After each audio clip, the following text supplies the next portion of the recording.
Well, thank you. Welcome everybody, and thank you to everyone who has gone first. I'd like to first just start by thanking my people that are here tonight. I have both my parents here and my girlfriend, so I appreciate your support. And to you first and foremost, I wouldn't be up here, and I certainly wouldn't be here if it weren't for you. So as much as this is about me, it's really about you. To introduce myself, and I appreciate the introduction I've been given already. Yes, my speech is White Coat to Whiteboard. My name is Stephen D. Long. I am an educator and entrepreneur by trade, or maybe by experience, a little bit more than by trade.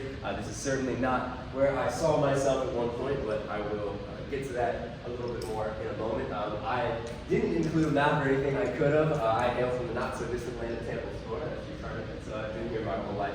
I could have included, I think I should have just done like a USF parking map for those of you who are students who know the value of that, and knowing where to go or not knowing where to go can get some trouble today even. But you've heard a lot of stories, a lot of very, very inspiring stories so far, and I know I am certainly already very inspired by many of you. And so many of them start in places and in times that predate a little bit the time that I will go back to, because I did think in doing my speech and preparing it for tonight that I would start at the very beginning. The next one, I thought I would start way, way back and tell you the story from the very beginning of college tours with Dad, when I was still in elementary school, or all the things that I heard growing up, or even the first time I actually visited USF for a college test, pre-college test program, and I was here with one of my best friends back in middle school. I think we were 6th or 7th grade, and I remember we were down at the Marshall Center, and he was, ready to get through, ready to go home, get through the presentation we had that day. And I remember turning to him, I'm like, this is where I'm going to go. And it ended up being the only place I had applied to for my undergraduate studies. So I acted on what I said there. And I thought about going that far back, beginning my story there, but I decided not to. And my thought process, and not only being last, as I know we went to the end of this awesome event tonight, but I figured, and the thing that kept coming to my mind as I started preparing for this, was that you could leave here knowing a whole lot more about me, and that would be easy. But I thought it would be a lot more valuable if you left here knowing even a little bit more about you. So that was my goal for tonight. I think it still is my goal for tonight, which is concise. So I start by here with some of these, and we'll give you a little bit of context. But simply put, I wasn't supposed to be here, and certainly not in front of you presenting this way, and maybe not in the ways that some of my peers have presented now, or maybe not for the same reasons, or not that even that I couldn't have been, but I truly didn't ever think I would want to, talking about education or my path in education, because as maybe picked up from some of these pictures, my goal, my dream, my entire life path, direction is a thing that has come up quite a few times already this evening. My direction was to become a physician. It always had been, as you can see, with the little custom doctor's coat so young there, and it wasn't even, especially even as you can see in some of these pictures, wasn't because this is what was picked for me or what was pushed onto me, but rather what I very much wanted, right? I had everything we needed. I had the scores, the classes, the valedictorian plaque, anything you could think of, even getting into USF, being able to do pre-medical and medical research and being awarded for that research here. That was the path I always thought I would be on. Right? Stethoscope, golden stethoscope, first day of medical school there in that picture, and that really was the path not only that I had dreamed of, but that I had very much made a reality. And at the beginning there, and there's a lot of smiles and a lot of things that you see there, that was certainly the sentiment, and I really did think that was the path for me. Now, about the same time as I was following this dream, and really a little before some of those pictures you see there came to fruition, while I was still an undergraduate at USF, I was working in a pharmacy at the time, and hours were getting hard with classes, and so it was kind of right in the middle of COVID, so it was online, in-person, hybrid classes, a lot going on.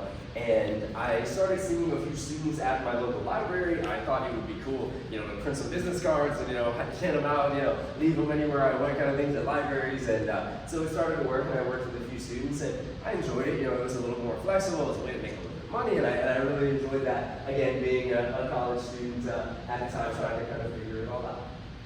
And I didn't know that when I got to this point, I didn't really realize, even in the thick of it, how much I had really come to enjoy what I got out of that. Because when I got here, and there again, you see that picture of me on my first day, and what would be my first and last semester at medical school that you see in the background there. I found that the more I poured into this dream, the dream that I thought had been my dream for so long, more that I thought would always be my dream, I was actually missing out on a dream that meant a little bit more to me. So about the time, really right before I started, I decided to take teaching and taking tutoring a little bit more seriously. I eventually incorporated my company with Good Tutor LLC, and it's now fortunately grown into a larger corporation. And these humble beginnings of just a student here or a student there in the library is really where I discovered my passion. And we can go ahead and go to the part here where I do eventually trade in my white coat for a whiteboard. And within 2 days, actually, of leaving the medical school, walking away from everything I had ever known, professionally, personally. I know at one point we heard from someone tonight about fear, and there was a lot of that in walking away. I was very fortunate that my fears didn't have to last very long because I found a pretty amazing home here at a high school, and now actually just more recently named the youngest adjunct professor at the community college that I'll be teaching at in the fall. So again, this trade of whiteboards, white coat for a whiteboard, is one that has meant a lot to me. Now, the biggest thing that I take away from this, and seeing these pictures maybe a little happier than the first ones, is that I realized that while my dream was changing, right, my love and my passion, that's another thing we've heard a lot about tonight, right, having a big heart or seeing that in yourself, that hadn't gone away, it just changed a little bit, right? And I believe that I still had value, I still had a way to serve people that was inside me that I wanted to get out. It was just going to look a little bit different. The thing that I sort of leave us with, or another idea that I've learned along this journey and sort of metamorphosis, I know that was one of the things that caught my eye when I first applied for this, was metamorphosis, personal change over time, was that success, even some of the successes you saw on that first slide, things I was able to do as an undergraduate here, and things beyond even what were on that slide. Success by others' standards isn't really success, and really it's just empty. And that's, I think, what I just started to find in that first semester. So for me, teaching, mentoring, coaching, all as you see here, so I do, for context, I teach anatomy and physiology, so there's on the dissection day, doing some experiments in a chemistry class at health and safety fair. I got the drunk goggles on there, so I simulated walking the little line and stuff. We have a pretty great time. We do one actually right here at the Lincoln Center. But for me, that is my life. What you see up there, that is my heartbeat, and it's the reason that I'm in front of you, and hopefully we'll continue to do this for a very long time. Now, beyond just me and my story, I did want to leave all of you with a few questions, right? So I changed in a path that had quite a bit of prestige and respect inherently for one that I knew I would have my work cut out for me, whether it was working with students or defining my own path that was so different than even the education that I had received here at USF, because everything I had done here was on the medical track. But I leave you with these questions for you and your life, because they were the same questions I was asking myself just a year and a half ago when I made the transition that I depict in those slides there. And that is, what would your life look like if you started chasing passion over prestige? And I open that to say, what would our world look like if we focused less on chasing titles and more on chasing truth? Because for me and many of you, and hearing some of you tonight, I'm sure have already realized this, but when we find our passion, that thing that wakes us up early, that gets us feeling better when we get there than when we first woke up, that's when we stop existing and really start living. Thank you.